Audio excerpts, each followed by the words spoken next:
Bible इस्साकार के पुत्रों के बारे में बताती है। ये कहती है कि इस्साकार के पुत्रों के पास अद्भुत वरदान था। ये वरदान था कि जिस समय में वो जी रहे हैं उसे पहचाने।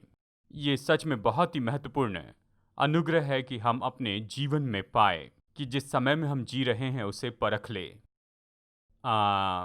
क्योंकि हमें तैयारी करनी है भविष्यवाणी की मंजिल के लिए। और ये अजीब है अगर आप बाइबल की इन सारी कहानियों को देखें कि परमेश्वर लोगों को अजीब जगह पर तैयार करते हैं। जी, यानी दाऊद को तैयार किया गया, उसे राजा होने के लिए बुलाया गया था, लेकिन जंगल में उसे तैयार किया। और यूसुफ को प्रधानमंत्री होने के लिए बुलाया गया, लेकिन उसे हर जगह पर तैयार किया गया। और जानते हैं, जब आप इन बातों में से होकर जाते हैं, जब आपके पास अलौकिक बात के बारे में प्रकाशन होता है, तो दर्द का अर्थ होता है। ठीक है, यानी उद्देश्य दर्द को अर्थ देता है। बगल वाले से कहिए, उद्देश्य दर्द को अर्थ देता है। ऐसे लोग जो अपने जीवन में दर्द में से होकर जाते हैं, जो दर्द के उद्देश्य को नहीं देख पाते हैं, इसलिए हिम्मत हारते हैं। लेकिन जब उद्देश्य होता है, दर्द का अर्थ होता है। उदाहरण के लिए ऐसे खिलाड़ी जो ओलंपिक्स के लिए तैयारी करते हैं, वो बड़े दर्द में से होकर जाते हैं, लेकिन उनके मन में उद्देश्य होता है, तो उनके दर्द का अर्थ होता है, वो अर्थपूर्ण होता है। यानी इन सब लोगों की भविष्यवाणी की मंजिल थी, जिसने उन्हें उद्देश्य दिया और उनके दर्द को उसने अर्थ भी दिया, और वो उससे पार चले गए। इसलिए महत्वपूर्ण है कि आप जाने परमेश्वर क्या कर रहे हैं, हम कहाँ पर जा रहे हैं, व्यक्तिगत रूप में और चर्च के परिवार के रूप में, कि आप इसके लिए तैयारी करें। और मैं आपसे कहता हूँ, यानी जानते हैं, मैंने कई बार बताया, लेकिन इसे दोहराना अच्छा है। 10-15 साल पहले अगर आप आकर मुझसे ये कहते, जानते हैं, यानी आने वाले 20 साल में आपका चर्च बहुत बड़ा चर्च होगा, और सच में आप ऐसे वक्ता होंगे जहां पर पूरे संसार में आपको कॉन्फ्रेंस के लिए बुलाया जाएगा, और हर एक मसीह टेलीविज़न नेटवर्क पर आपके चेहरे की तस्वीर होगी, और लोग बड़ी भीड़ में आपकी सुनने के लिए जमा होते चले जाएंगे। 15 साल पहले अगर आप मुझसे ये कहते, तो मैं इसके लिए अपनी जान भी देने को तैयार था। मैं पूरी ज़िंदगी दे देता और इसके पीछे भागता। तो यदि वर्तमान में अगर आप मुझसे कहें, अगर ये ऑफ़र है, तो बस आज ही मैं बंद करूँगा, मैं कहूँगा धन्यवाद, मुझे इससे भी बढ़कर और कुछ करना है।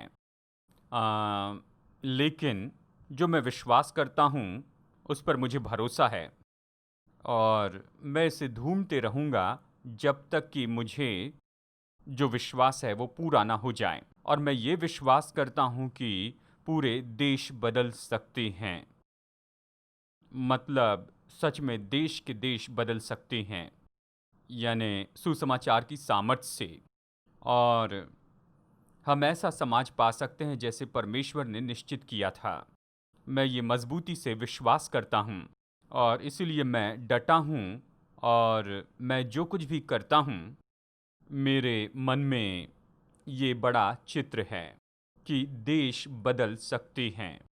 यानी देखिए, परमेश्वर के मन में देश हैं। चाहे जब भी वो कुछ करते हैं, यानी जब अब्राहम को बुलाया, उसने केवल अब्राहम के लिए उसे नहीं बुलाया, और उसने कहा कि तेरे द्वारा सारी जातियां आशीष पाएंगी। यानी उसके मन में देश हैं, यानी उसके पास बड़ा चित्र है, और हम तो आशीष पाते हैं, और हमारे व्यक्तिगत बदलाव तो संयुक्त बदलाव के साथ में बहुत जुड़े हुए होते हैं। यानी देखा जाए तो इस तरह से, क्या आप ये विश्वास करते हैं कि परमेश्वर आपको इतना उठाएंगे कि इस शहर में, अपने देश में और पूरे संसार में प्रभाव डाले? यानी देखिए, आपको इस तरह देखना होगा, ये ऐसे ही है। जब आप इसे नहीं देखते हैं, तो ये बहुत ही सकरा हो जाता है, ये बस केवल आपके बारे में होता है, और जो कुछ हो रहा है उसे देखकर आप पूरी तरह थक जाते हैं। लेकिन जब आपके पास में बड़ा चित्र होता है कि परमेश्वर आपको कहाँ पर लेकर जाएंगे, मेरे प्रभु, तो आप उस तरह से तैयारी करने लगते हैं, और फिर मैं मजबूती से विश्वास करता हूँ कि परमेश्वर इस प्रभाव को बढ़ाएंगे जो हम इस नगर पर डाल रहे हैं, और साथ ही देश में, और इसके साथ ही पूरे संसार में भी। लेकिन आपको पूरे संसार में या फिर देश में प्रभाव डालने की जगह पर ले जाइए, प्रभु के लिए कोई बड़ी बात नहीं है। और आपने हमेशा देखा है कि परमेश्वर इसे रातों रात करते हैं। यानी यूसुफ का उदाहरण देखिए, रातों रात वो इतने प्रभावी जगह पर पहुंच गया। यानी ये ऐसा नहीं है कि बस ऐसे ही ये उसके साथ में हो गया। ऐसा नहीं कि एक रात पहले वो सो रहा था जेल में और फिर अगले ही दिन वो महल में पहुंच गया। और क्या आप ये सोचते हैं, क्या लोगों ने उससे इस तरह की उन्नति के कारण नफरत नहीं की होगी? आप कॉर्पोरेट लैडर में एक कदम लांग कर आगे बढ़िए तो आपके मित्र आपके दुश्मन हो जाएंगे। ठीक है, और ये जो कि पहले जेल में था, वो आता है और रातों रात प्रधानमंत्री बनता है। और ये तो सच में बहुत से लोगों को परेशान करने वाला होगा। और क्या आप सोचते हैं कि किसी ने फिरौन के पास जाकर कोई गड़बड़ी की कोशिश नहीं की कि यूसुफ का नाम खराब करें? जानते हैं, तो देखिए प्रेतों के काम 7 में वचन 9 और 10 कहता है, परंतु कुलपतियों ने यूसुफ से डहा करके उसे मिस्र देश जाने वालों के हाथ बेचा, परंतु परमेश्वर उसके साथ था और उसे उसके सब क्लेशों से छुड़ाकर मिस्र के राजा फिरौन के आगे अनुग्रह और बुद्धि दी, और उसने उसे मिस्र पर और अपने सारे घर पर हाकिम ठहराया। अब कहिए, अनुग्रह और बुद्धि यानी कृपा है जो आपको उस जगह पर लेकर जाती है जहां पर आप मेहनत से नहीं जा सकते हैं, या आपको ऐसी जगह पर लेकर जाती है जहां पर आप पहुंच नहीं सकते हैं। ये इस तरह से होता है, जब भी कृपा काम करती है हमेशा ऐसे ही होता है। इसमें कोई ज़्यादा तत्व ज्ञान नहीं, इसमें ज़्यादा विचार नहीं है। आपको पता भी नहीं चलेगा कि क्या हो रहा है। आप अपने सपने में जीते रहेंगे और आप ऐसी जगह पर होंगे जहां रहने का आपने सपने देखे होंगे। सबसे बड़े सपने की जगह कृपा आपको लेकर जाएगी, लेकिन कृपा आपको वहां नहीं रखेगी। कृपा द्वार खोलने जैसी है। जानते हैं, द्वार खोलने के लिए ज़्यादा समय नहीं लगता है, बस ऐसे ही खुल जाता है। लेकिन भीतर जाकर वहां पर रहने के लिए और कुछ करने के लिए आपको चाहिए बुद्धि। और बुद्धि रातों रात नहीं बनाई जाती है। कृपा इस तरह तुरंत आती है, लेकिन बुद्धि इस तरह से रातों रात नहीं आती है।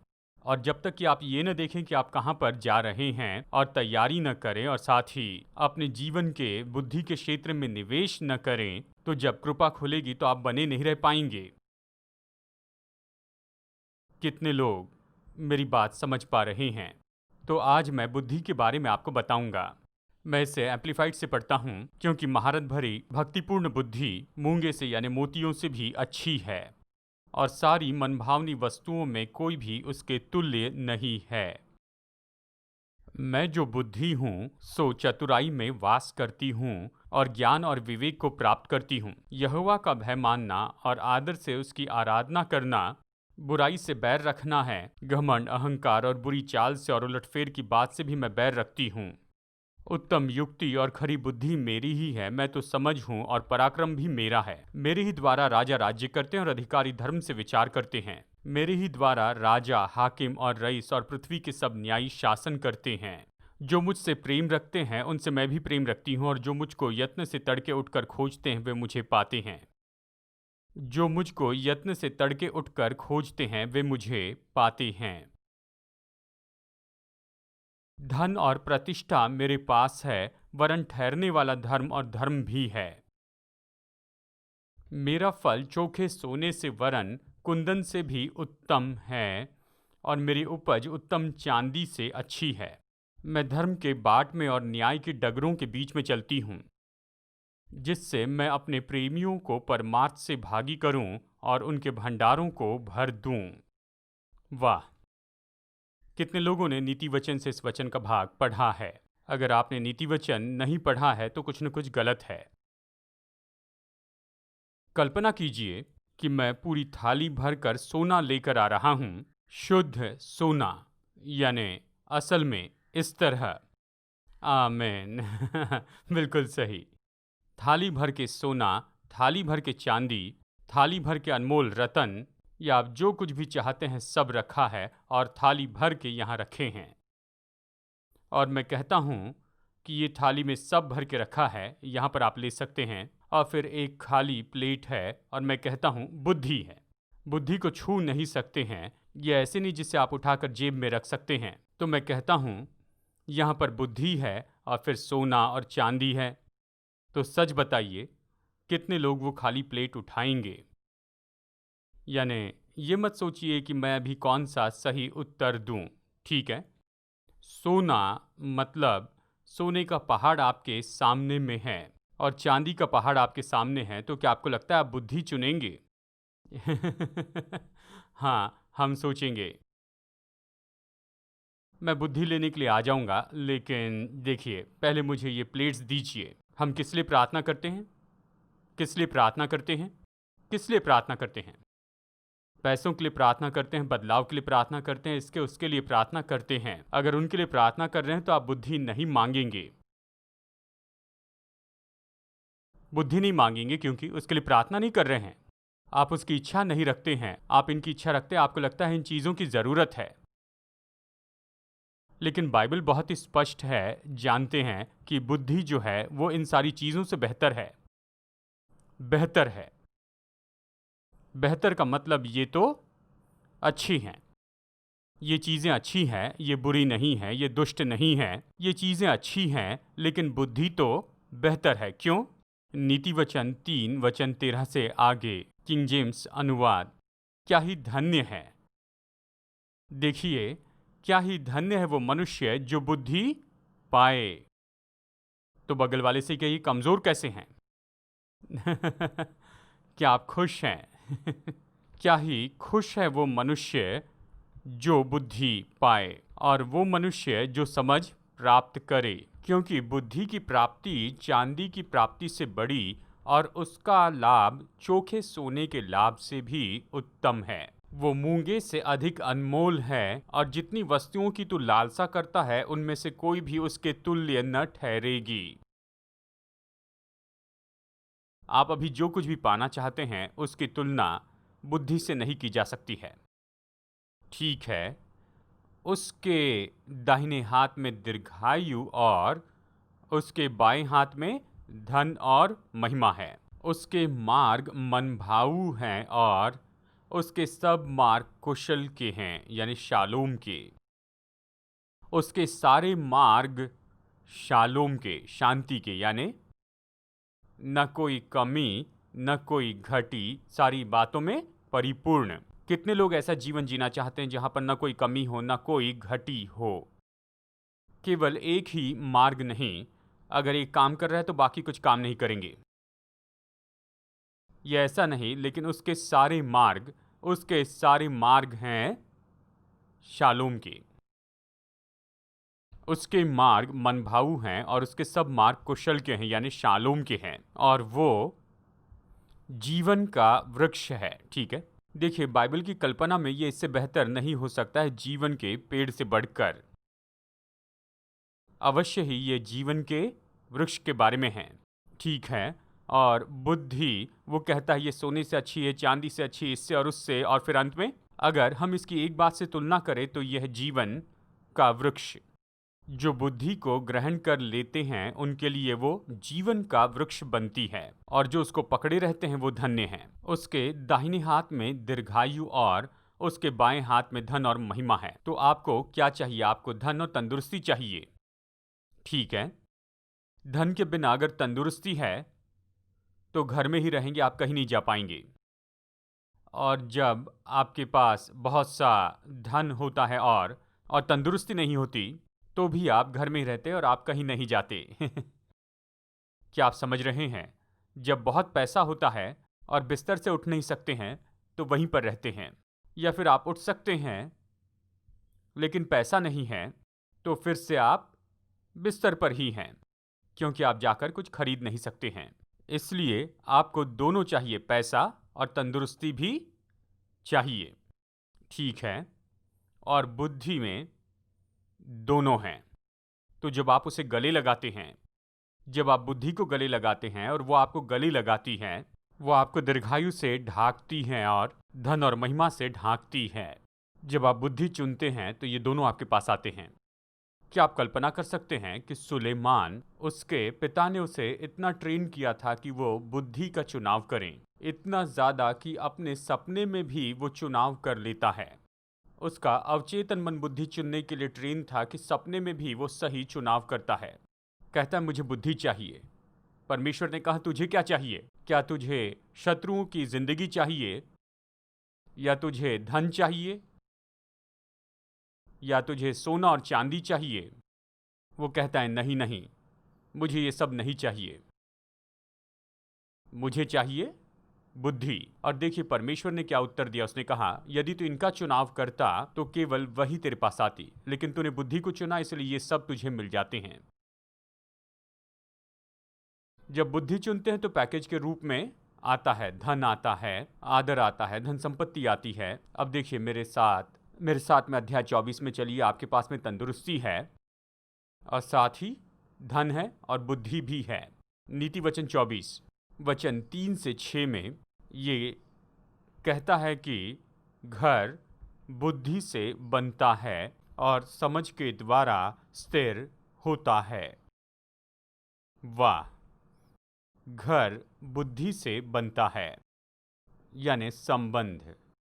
तो तंदुरुस्ती है, फिर धन है और आपका घर है, यानी संबंध। यानी आपके विवाह का भेद, आपके धन का भेद, तंदुरुस्ती का भेद, ये सब यहाँ पर है बुद्धि में। तो जब आप बुद्धि का चुनाव करते हैं तो आपके सारे मार्ग शांति के होते हैं। हम बुद्धि के लिए प्रार्थना नहीं करते, हम चीज़ों के लिए प्रार्थना करते हैं। आप सोने के लिए प्रार्थना करते हैं, चांदी के लिए प्रार्थना करते हैं, पत्नी के लिए प्रार्थना करते हैं, इसके उसके लिए। लेकिन अगर आप बुद्धि के लिए प्रार्थना करें तो आइए याकूब 3:17 देखते हैं। ये कहता है जो ज्ञान ऊपर से आता है। तो ठीक है, आइए यहाँ पर हम देखते हैं वचन 15। ठीक है, वचन 15। ये ज्ञान वो नहीं जो ऊपर से उतरता है, वरन सांसारिक और शारीरिक और शैतानी है। बुनियादी रूप में 4 तरह की बुद्धि हैं। पहली तरह की बुद्धि क्या है? वो बुद्धि जो ऊपर से आती है, ऊपर से आने वाली बुद्धि। और फिर 3 तरह की बुद्धि है, सांसारिक हैं और फिर शारीरिक, यानी जो ज्ञानेंद्रियों से आती हैं। जो ज्ञानेंद्रियों से आती है, ऐसी बुद्धि जो ज्ञानेंद्रियों से आती है। और फिर इसके साथ है शैतानी बुद्धि। ठीक है, झूठी शिक्षा के पीछे जाना, ये सब कुछ जो कुछ चीज़ें पाने के लिए करते हैं, यानी ये इन 3 तरह की बुद्धि है। और फिर वो चौथी बुद्धि है जो ऊपर से आती है। ऊपर से आने वाली बुद्धि ईश्वरीय बुद्धि है। ये सांसारिक नहीं है और शारीरिक नहीं है और ये शैतानी नहीं है, ये ईश्वरीय है। अय्यूब इसके बारे में कहता है, देखिए अय्यूब 28 में वचन 12 से आगे।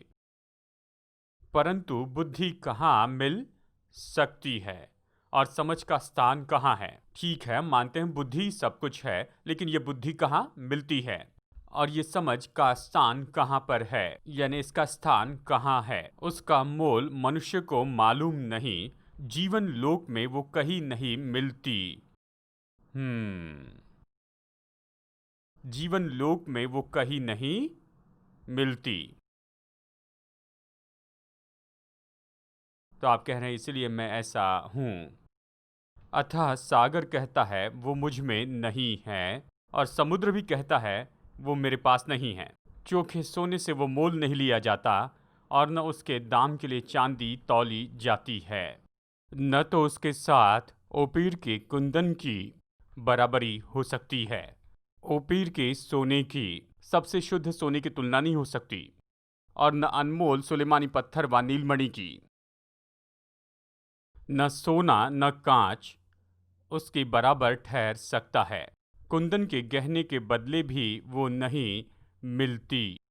इन दिनों में आपने टीवी पर देखा होगा कि इस मोती को ले, उस रतन को ले, इसे गर्दन में लटकाएं या अंगूठी में पहने या पैर में पहने। जानते ये सब कहते हैं। बुद्धि इन सारे रत्नों से बढ़कर है। बुद्धि बेहतर हैं इन सारे रत्नों से। जिनके बारे में आप सोचते हैं वो तो जादुई हैं, जो सोचते हैं कि इससे आपका कुछ भला होगा। बुद्धि उन सब से बेहतर हैं। मूंगे और स्फटिक मणि की उसके आगे क्या चर्चा। मूंगे ये अनमोल रतन के बारे में कहता है। स्फटिक मणि यानी ये तो बहुत ही कीमती होता है। मूंगे और स्फटिक मणि की उसके आगे क्या चर्चा। कुश देश के पद्मराग, कुश का पद्मराग मतलब उन दिनों में ये सबसे कीमती करेंसी थी। जैसे मानो शेख, जानते हैं, सऊदी। अभी लिस्ट में सबसे कीमती क्या है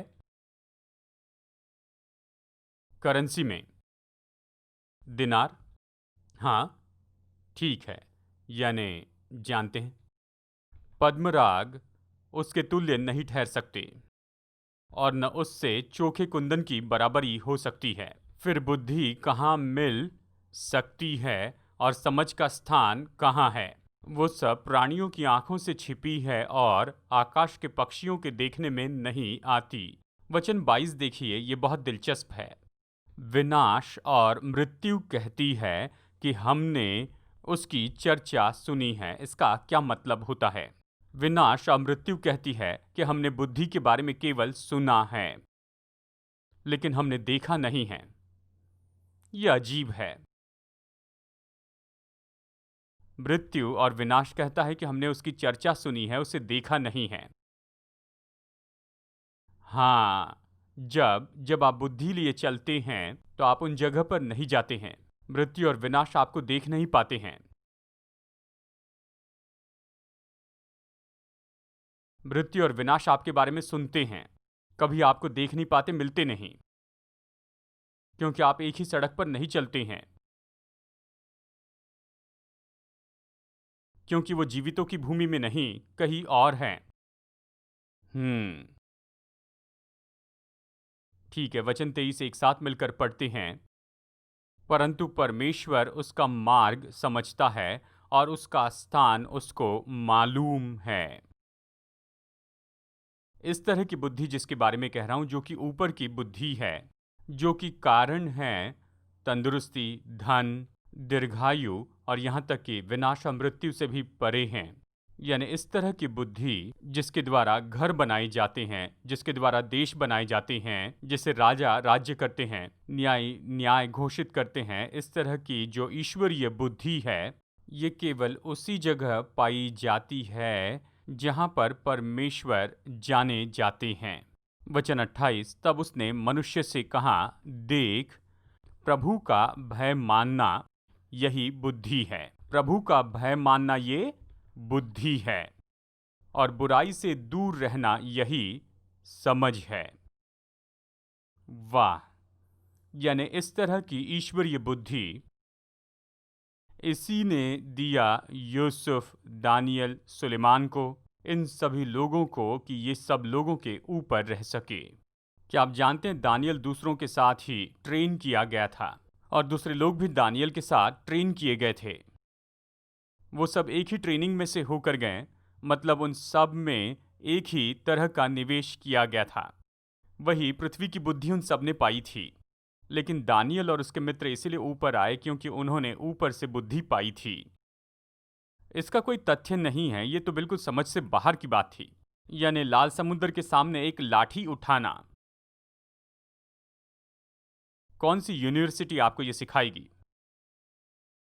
नहीं, वहां ये सब नहीं पढ़ाते हैं, वहां इस तरह नहीं सिखाएंगे। लेकिन देखिए, ये बुद्धि है जो छिपी हुई है। इस तरह की बुद्धि तो छिपी हुई है। ये आपसे छिपाने के लिए नहीं, पर आपके लिए छिपा कर रखी है, क्योंकि ये तो खासकर चर्च के लिए रखी गई थी। इफिसियों 3:10 देखते हैं।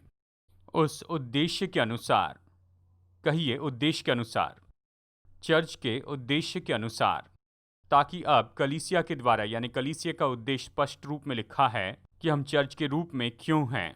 और उद्देश्य ये है कि अब कलीसिया के द्वारा, यानी जो उलझा हुआ है, जिसके बहुत से पहलू हैं, ऐसा परमेश्वर का नाना प्रकार का ज्ञान जो कि विविधता और अगणित ऐसे गुणों से है, अब उन प्रधानों और अधिकारियों पर जो स्वर्गीय स्थानों में हैं प्रकट किया जाए। इस तरह से यहाँ पर यह हमें बताता है।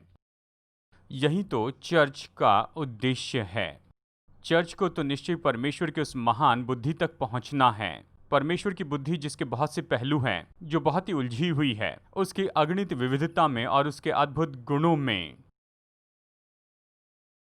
इतना ज्यादा कि यहाँ तक कि प्रधानताएं और अधिकार और हाकिम चाहे जो भी अधिकार कर रहे हो, उन्हें इस बुद्धि को पाने के लिए आपके पास आना होगा,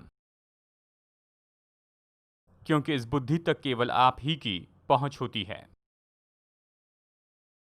ताकि अब वो इसे जान पाए चर्च के द्वारा।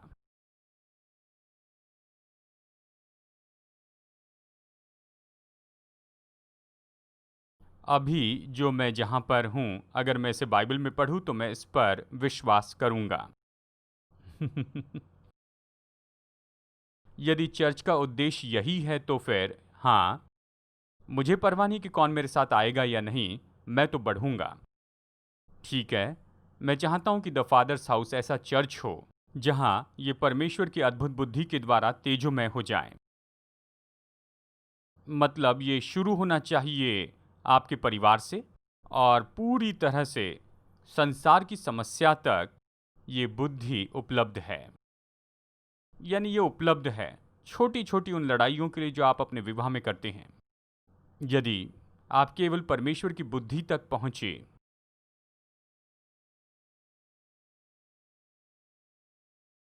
क्योंकि हमने बहुत सी बातों को सामान्य रूप में लिया है। हम कहते हैं हाँ ये सामान्य है, ये सामान्य है, ये हमेशा होता है। नहीं, अगर प्रभु की बुद्धि तक पहुंचे तो ये सामान्य नहीं है।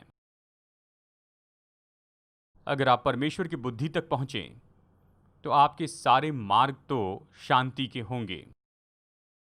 आपका घर उमड़ते चले जाएगा। हमें इस बुद्धि तक पहुंचना होगा। हमें इस बुद्धि को खोजना होगा। तो इस बुद्धि तक कैसे पहुंचे, पहले समझ लीजिए। तो आइए देखते हैं व्यवस्था विवरण 34 से। 34:7 में है ना, नून का पुत्र यहोशू। वचन 9 में है।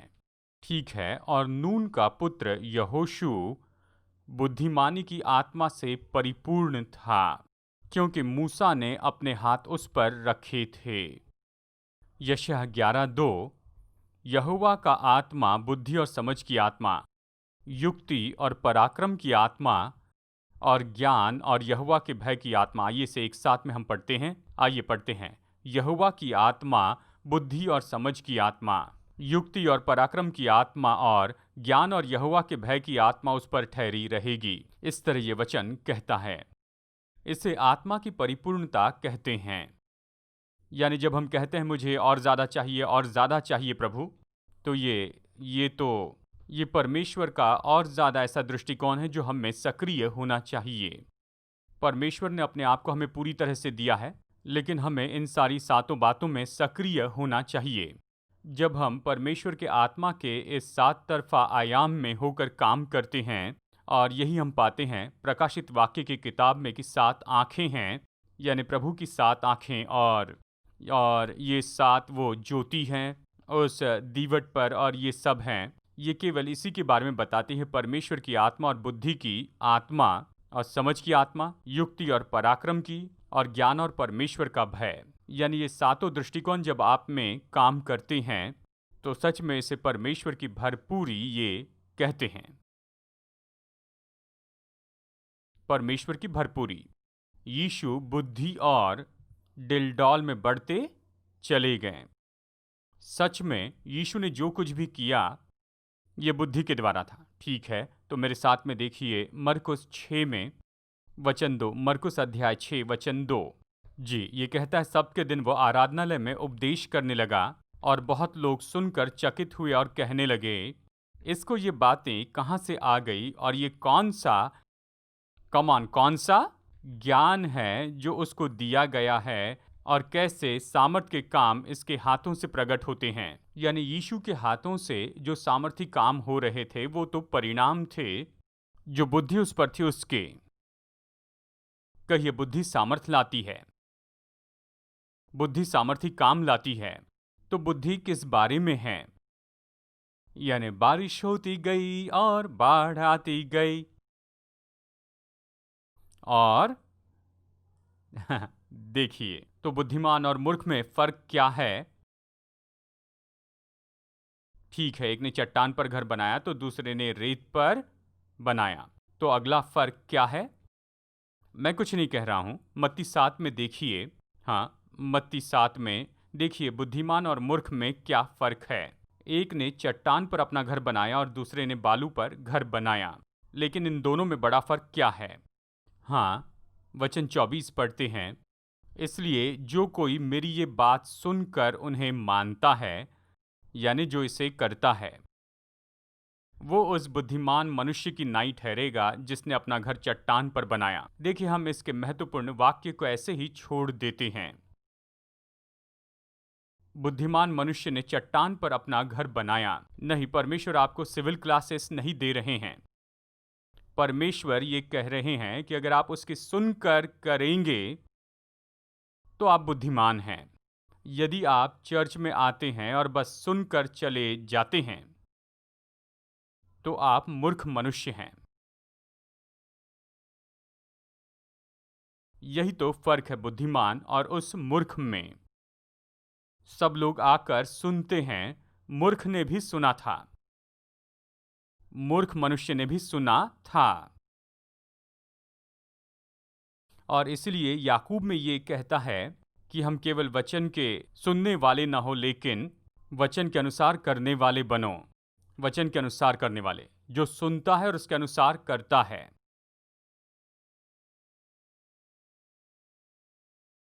जब आप जानते हैं ये परमेश्वर से हैं, तो वैसे ही करने को बुद्धि कहते हैं। जब आप जानते हैं प्रभु से हैं और उसे नहीं करते हैं तो इसे कहेंगे मूर्खता। जब आप जानते हैं ये परमेश्वर से और उसे करते हैं तो अलौकिक बुद्धि तक पहुंचते हैं। सबसे पहले आपको जानना होगा कि परमेश्वर क्या कह रहे हैं, उसने क्या कहा। बुद्धि की आत्मा तक कैसे पहुंच सकते हैं? भजन संहिता 119 में देखिए, वचन 97 से आगे। भजन संहिता 119 वचन 97 से आगे कहता है, आहा, मैं तेरी व्यवस्था में कैसी प्रीति रखता हूँ, दिन भर मेरा ध्यान उसी पर लगा रहता है। तू अपनी आज्ञाओं के द्वारा मुझे अपने शत्रुओं से अधिक बुद्धिमान करता है। वाह! बगल वाले से कहिए, आपको शत्रु से लड़ने के लिए नहीं बुलाया है, आपको बुलाया गया कि आप अपने शत्रु से ज्यादा बुद्धिमान हो जाएं। आपको शत्रु से लड़ना नहीं, आपको उनसे बुद्धिमान होने के बाद उनसे लड़ने की जरूरत नहीं। अगर आप बुद्धिमान नहीं तो आप लड़ते रहेंगे। क्या आपको लगता है यूसुफ के शत्रु नहीं थे? जब उसकी उन्नति हुई, लोग शिकायत करने लग गए होंगे फिरौन से, वो उसके विरुद्ध में कहने लगे होंगे फिरौन से। वो कह रहे थे, ये जो व्यक्ति है इसने आकर मेरे बॉस को मेरे बारे में बताया, उसने बेकार की बातें बताई। क्या आपको लगता है कि लोगों ने जाकर फिरौन से यूसुफ की शिकायत नहीं की? यूसुफ तुरंत उन्नति पाया। क्या आपको लगता है मिस्र में सभी स्वर्गदूत थे जिन्होंने यूसुफ की उन्नति का उत्सव मनाया? क्या आपको लगता है उसके विरुद्ध में झूठी शिक्षा का काम नहीं हुआ? चाहे किसी ने भी राजा के पास में जाकर कुछ भी कहा हो, राजा ने बस यही कहा, ठीक है ठीक है ठीक है, यूसुफ से ज्यादा बुद्धिमान व्यक्ति लेकर आओ तो इसे निकाल दूंगा। मेरे पास यूसुफ से ज्यादा बुद्धिमान लेकर आओ, मैं इसे निकाल दूंगा। यानी यूसुफ किस कारण सुरक्षित रहा? अपने प्रभाव की जगह पर ईश्वरीय बुद्धि से ही। वो अपने शत्रुओं से ज्यादा बुद्धिमान था। वो कैसे बुद्धिमान हुआ? देखिए। हम्म। तो अपनी आज्ञाओं के द्वारा मुझे बुद्धिमान करता है। मैं तेरी व्यवस्थाओं से प्रीति करता हूं। जानते हैं, जब मैं हार्डकोर ग्रेस कैंप वाला था, ऐसे वचन हमेशा मुझे परेशान करते थे, क्योंकि आपको व्यवस्था से प्रेम नहीं करना है। लेकिन दाऊद बार बार लिखता है, मैं तेरी व्यवस्था से प्रीति रखता हूँ, तेरी आज्ञाओं से मैं बुद्धिमान होता हूँ, तेरी व्यवस्थाओं से मुझे जीवन मिलता है, ये और वो। देखिए, समस्या व्यवस्था में नहीं है, समस्या आज्ञाओं में नहीं है, समस्या यहाँ पर है कि आपका दिल कहाँ पर लगा है। जब आप परमेश्वर के साथ संबंध में होते हैं तो उसकी आज्ञाएं मधु के जैसे आपके मन में आती हैं। जब आप संबंध में होते हैं तो सुधार मधुर होता है।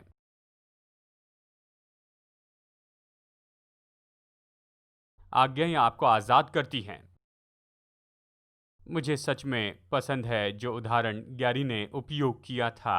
इनके कुछ कुत्ते हैं, ठीक है, यानी एक है जैकरस, ठीक है, दो कुत्ते हैं। सच में, यानी एक तो बहुत ही उत्साह से भरा है, यानी उसे खेलना पसंद है, बस एक गुब्बारा फुलाकर उसे दे दें तो ऐसे करते रहेगा, पूरी रात भर उसे उछालते रहेगा। और दूसरा जो है वो तो बिल्कुल बोर हुआ है, यानी बस ऐसे चलता है, आपकी ओर देखता है, फिर आगे बढ़ता है। मैंने पूछा, ये तो बहुत उछल कूद करता है और ये बिल्कुल शांत है। तो डेबी ने कहा, नहीं, ये सोचता है ये मनुष्य है। मैं सोचने लगा, ठीक है, तो इसका मतलब क्या है? इसे कुत्तों के जैसे खेलना पसंद नहीं है, ये मनुष्यों जैसे काम करता है। मैंने पूछा क्या? तो उसने कहा ये फेसबुक देखता है, और उसने लैपटॉप खोला और उसे बुलाया और ये बस गोदी में आ गई। तो मैंने सोचा, चलो इस घर से सबसे पहले बाहर निकलते हैं। और ये जो दो कुत्ते हैं, जब ग्यारी उन्हें घर से बाहर घुमाने ले जाते हैं तो उन्हें खींचते नहीं हैं, यानी बेल्ट नहीं बांधते हैं, उन्हें बांध कर नहीं रखते हैं, क्योंकि वो आज्ञाएं मानते हैं। जब ये कहते हैं रुक जाओ तो रुकते हैं, जब कहते हैं बैठो तो बैठते हैं, जब कहते हैं चलो तो चलते हैं। तो वो कुत्ते जो आज्ञा नहीं मानते, उनके गले में फंदा होता है, ई। जानते हैं, जब आप आज्ञा मानते हैं तो आप आजाद हो सकते हैं। इसी तरह आज्ञाएं आजादी लाती हैं। मैं तेरी व्यवस्था से कैसे प्रीति रखता हूँ, दिन भर मेरा ध्यान उसी पर लगा रहता है। तू अपनी आज्ञाओं के द्वारा मुझे अपने शत्रुओं से अधिक बुद्धिमान करता है, क्योंकि वे सदा मेरे मन में रहती हैं। वचन 99, मैं अपने सब शिक्षकों से भी अधिक समझ रखता हूँ, क्योंकि मेरा ध्यान तेरी चितौनियों पर लगा है, ये कहता है। बगल वाले से कहिए, आप किस पर मनन करते हैं? आप जिस पर मनन करते हैं यही तो निश्चित करेगा कि आप किस तरह बुद्धि में काम करेंगे। अगर आप गूगल की जानकारी पर मनन करते चले जाते हैं, उसी पर मनन करते हैं, तो आप गूगल के जितने ही बुद्धिमान होंगे। जिस पल आपको दर्द होता है तो क्या करेंगे? गूगल करेंगे। मेरे गले में कुछ हो गया है, खिच खिच हो रही है, तो चलो देखते ये किस बारे में है।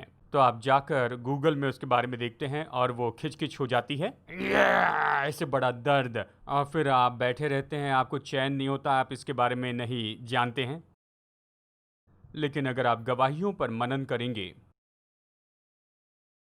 तो आपको क्या करना है? आपको देखना है किससे ये खिचखिच थी और चंगे हो गए। आप उन गवाहियों को लीजिए, उस पर मनन कीजिए, या आपको आपके शिक्षकों से बुद्धिमान करेगा, ये बुद्धिमान बनाएगा। गवाहियाँ, यानी किस क्षेत्र में परमेश्वर आपको उठाना चाहते हैं, या ये प्रभाव का क्षेत्र जो परमेश्वर ने आपको दिया है। अगर आप व्यापारी हैं तो क्या आप जानते हैं, प्रभु राज्य के व्यापार की कहानियां जानते हैं? आप प्रभु राज्य की कितनी गवाहियां जानते हैं व्यापारी के रूप में?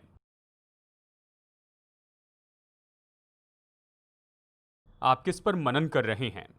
ये तो गवाहियां हैं जो आपको बुद्धिमान बनाती हैं, या आज्ञाएं हैं जो आपको आपके शत्रु से बुद्धिमान बनाती हैं। ठीक है, और फिर ये आगे कहता है यहाँ वचन 100 में, मैं पुरनियों से भी समझदार हूँ क्योंकि मैं तेरे उपदेशों को पकड़े हुए हूँ। यहाँ तक कि पुरनिये, आप उनसे भी ज़्यादा बुद्धिमान होते हैं। तो आप कैसे बुद्धि की आत्मा तक पहुँचते हैं? ये तो मनन के द्वारा है। जब आप वचन पर मनन करते हैं तो जानते हैं परमेश्वर का वचन ये तो आप में फूंका जाता है पवित्र आत्मा के द्वारा। जब पवित्र आत्मा इस पर फूंकता है तो वो आप में आ जाता है और ये आपकी सच्चाई हो जाता है, आपका प्रकाशन हो जाता है, और इस तरह आप बुद्धिमान होते हैं। इस तरह बुद्धिमान होते हैं। आपको इसे सुनना है, इसे सुनना है, इसे सुनते जाना है, सुनना है, इसे सुनते जाना है, और इसके लिए प्रार्थना करते जाना है, और फिर सही समय पर वो सिक्का गिरेगा और फिर आप कहेंगे ओह हाँ, और ये आपको ज्योति देता है। जिस पल आपको ज्योति मिल जाती है आप सबके ऊपर पहुंचते हैं, लेकिन उसके लिए आपके पास साधन होने चाहिए। आपके पास साधनों की परमेश्वर फूंके। आप समय बर्बाद नहीं कर रहे हैं, समय बर्बाद नहीं कर रहे हैं। अन्य भाषा में प्रार्थना करना ये तो एक और चाबी है कि आप ईश्वरीय बुद्धि तक पहुंच सके। देखिए इफिसियों अध्याय 1 वचन 17 में कि हमारे प्रभु यीशु मसीह का परमेश्वर जो महिमा का पिता है तुम्हें अपनी पहचान में ज्ञान और प्रकाशन की आत्मा दे, और तुम्हारे मन की आंखें ज्योतिर्मय हो कि तुम जान लो कि उसके बुलाने से कैसी आशा होती है। लेकिन चलिए वचन 17 में वापस चलते हैं, इसे एम्पलीफाइड से देखते हैं। हमारे प्रभु यीशु मसीह का परमेश्वर जो महिमा का पिता, उससे मैं हमेशा प्रार्थना करता हूँ कि वो तुम्हें अपनी पहचान में ज्ञान और प्रकाशन की आत्मा दे, उसके गहरे और करीबी ज्ञान में तुम पर भेद और रहस्य प्रकट करें। तो आप ये ज्ञान और प्रकाशन की आत्मा कैसे पाते हैं? जो और कुछ नहीं, लेकिन ये तो केवल गहरे भेद और रहस्य की बात है। ये तो उसके करीबी ज्ञान के द्वारा है। जब आप परमेश्वर के बहुत ही करीबी ज्ञान में जाते हैं तो परमेश्वर आपको दिखाते हैं, भेद और रहस्यों को प्रकट करते हैं। और हम पढ़ते हैं अन्य भाषा में प्रार्थना करने के लिए कि जो भी अन्य भाषा में प्रार्थना करता है वो मनुष्य से नहीं परमेश्वर से बातें करता है, क्योंकि वो तो भेद की बातें करता है। भेद की बातें करता है यानी यहाँ पर भेद और यहाँ पर रहस्यों में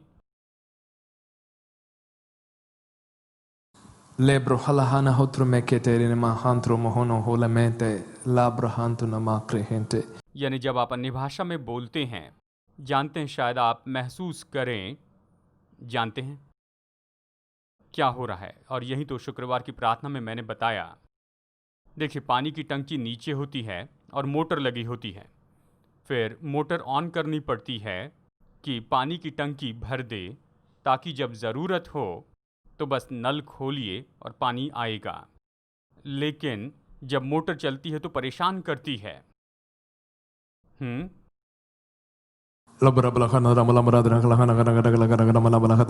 जानते ये परेशान करने वाली होती है, ये सब क्या चल रहा है। लेकिन टैंक भरती जा रही है।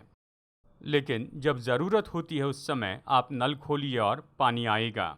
यानी जब आत्मा में प्रार्थना करते हैं तो बुद्धि की टैंक को आप भर देते हैं। बुद्धि की टैंक को आपने भर दी है, तो जब ज़रूरत आएगी तब आप जानेंगे कि आपको क्या कहना है। और ये तो बस ऐसे ही आएगी, इस तरह आएगी और आपको चकित करेगी। लेकिन जब आप मोटर का उपयोग नहीं करते हैं, जानते हैं, जब आप नल खोलेंगे तो केवल आवाज़ आएगी। ठीक है, शायद आप ये कहेंगे, मुझे पता नहीं, जब उन्होंने मुझसे पूछा मैंने सारे गलत जवाब दिए, मैं केवल मुंह खोल के बोलते रहा, मुझे नहीं कहना चाहिए था।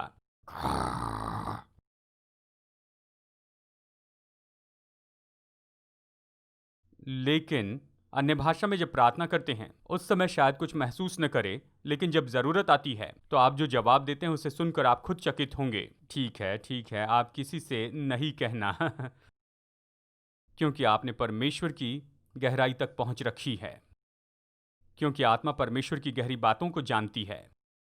ऐसी कुछ चीज़ें हैं जो कि परमेश्वर ने केवल चर्च के लिए अलग करके रखी हैं, जिस तक चर्च अब तक नहीं पहुंचा है, क्योंकि चर्च स्वर्ग में जाने के लिए व्यस्त है। आपको स्वर्ग में जाने के लिए बुद्धि की इतनी ज़्यादा ज़रूरत नहीं है।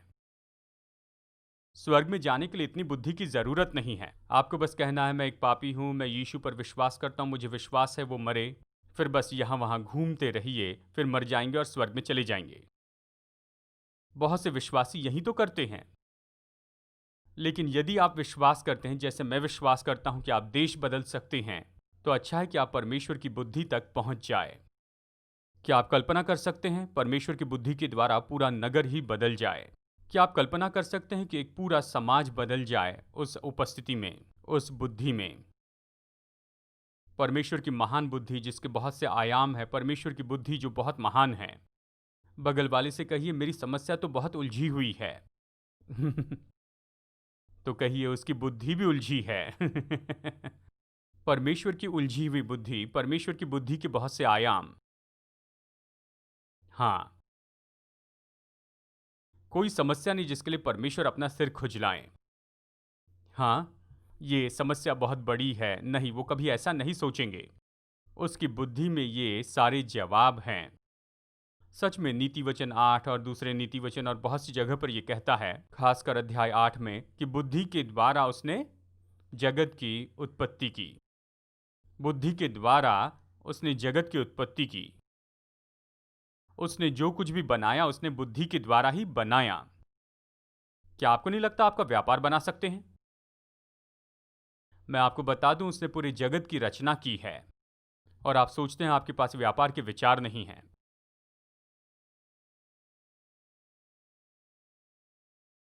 प्रभु की बुद्धि तक पहुंच जाइए, उसके लिए प्रार्थना कीजिए, उसमें बोलते चले जाइए। मैंने देखा है कोई भी व्यक्ति जिसने परमेश्वर के वचन को गंभीरता से लिया है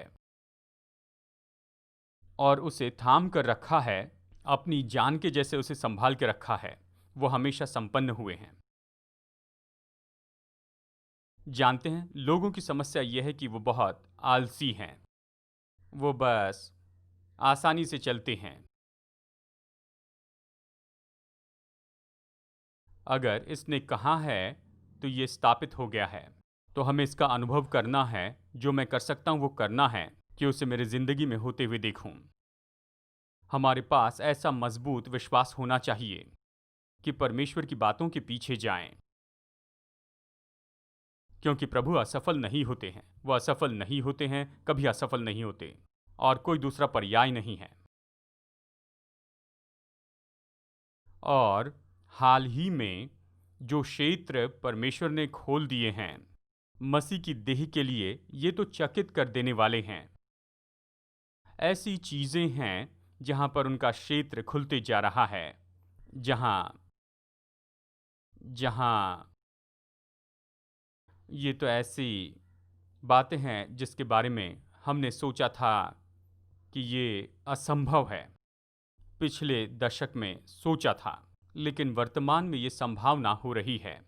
एक दिन मैं एक अफ्रीकन भविष्यवक्ता का वीडियो देख रहा था, जहाँ उन्होंने एक बहन की ओर देखकर कहा, आप होकर गई हैं ऐसे 7 गर्भपात से, 7 मिसकैरेज हुए। और अगर आप मेडिकल साइंस के बारे में कुछ जानें, 7 बार गर्भपात हो जाने के बाद उसके बाद फिर गर्भधारण करना तो असंभव होता है। तो ये व्यक्ति इसके बजाय कि प्रार्थना करे कि परमेश्वर इन्हें चंगाई दे और विनती करे कि ये फिर से गर्भ धारण करे, इन्होंने कहा कैसे शैतान बच्चे चुरा सकता है, मुझे वो बच्चे वापस चाहिए। ठीक है, उन्होंने कहा गर्भधारणा के लिए प्रार्थना नहीं कर रहा हूँ, मैं खोए हुए बच्चों के लिए प्रार्थना कर रहा हूँ। और वो एक अफ्रीकन महिला हैं जिनकी शादी गोरे से हुई, और उन्होंने कहा जो बच्चा आपने पिछले हफ्ते खो दिया है वो गोरा बच्चा था जो कि आपकी गर्भ में था, जो आपने खो दिया। मैं उसी बच्चे को वापस लेकर आऊँगा और अगले हफ्ते वो जाती है और अपना सोनोग्राम करती है और उसे पता चलता है वो गर्भवती है। मतलब उसके पिछले हफ्ते उसने जाकर अपना गर्भपात किया था, वूम साफ किया और वो आई थी।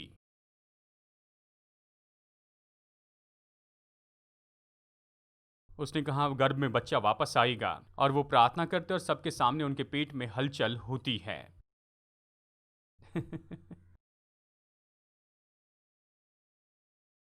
क्या आप कभी सोच सकते हैं कि ये मसीह की देह के लिए कैसी संभावना खोलती है? आप लोग मेरी बात नहीं सुन रहे हैं। जो बच्चा गिराकर साफ कर दिया गया था, गर्भ में वापस लाया गया।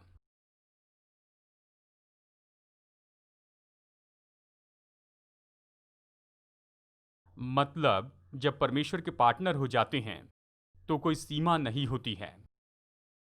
परमेश्वर के साथ पार्टनर बनने के बाद कोई सीमा नहीं रहती। कल्पना कर सकते हैं जब चर्च सीखता है कि पार्टनर हो जाए प्रेम, सामर्थ और बुद्धि में, इन तीनों बातों में पार्टनर बने, तो हमारे समाज में क्या होगा? सच में क्या होगा?